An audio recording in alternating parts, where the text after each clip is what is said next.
Ardi gaixoak zer egin?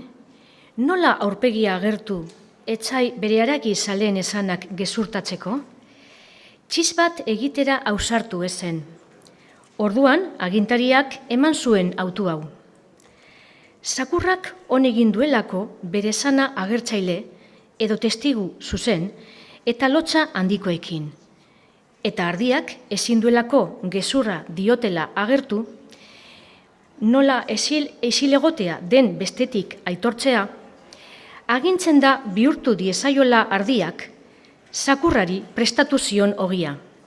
Ezagutua izan dadila, zakurra egia zaletzat, eta ardiak pagaditzala egin diren kostu guztiak.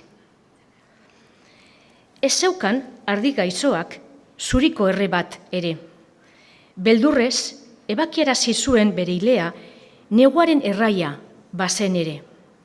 Partidu zen artilea, agintari, zakur, otso, arrano eta miruaren artean. Negu gogor bat hotzez igaro behar zuela ardiak.